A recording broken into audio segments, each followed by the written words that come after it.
Flips.Finance, NFT tools and analytics. Hey guys, OSF here, and I'm going to show you how to use the holders function within Flips.Finance Pro. This is the screen that you see at the bottom of your dashboard. So the first thing that you see here is the top 100 holders. We're looking at Bored Ape Yacht Club here. These names here are usually the OpenSea names.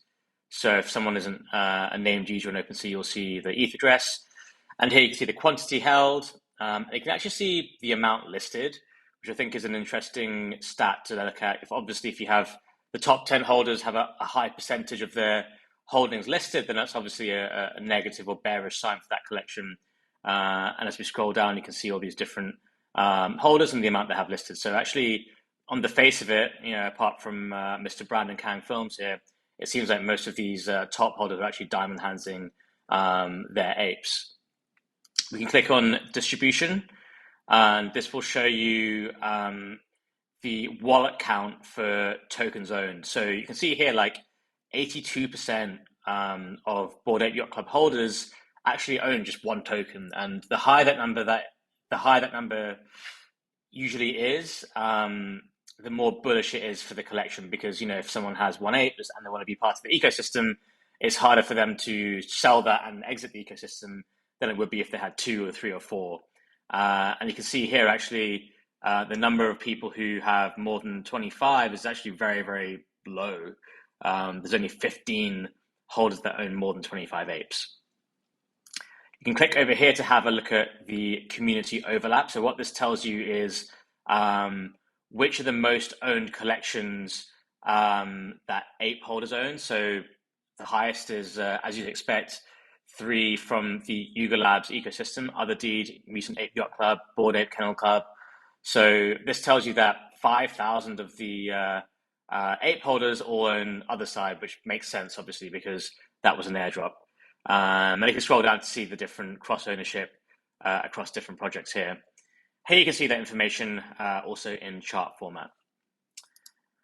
And then finally, you can click Recent, and this will show you the buyers in the last 24 hours. So in this case, you can see in the last 24 hours, there have been 5 sales, it looks like. One account actually bought 3 different apes. That was the total they spent. So someone spent over 250 from 3 different apes, and you'll get that data for the last 24 hours. The last thing on this screen is the listing depth. So if we click there, what this shows you is the number of listings in a price range.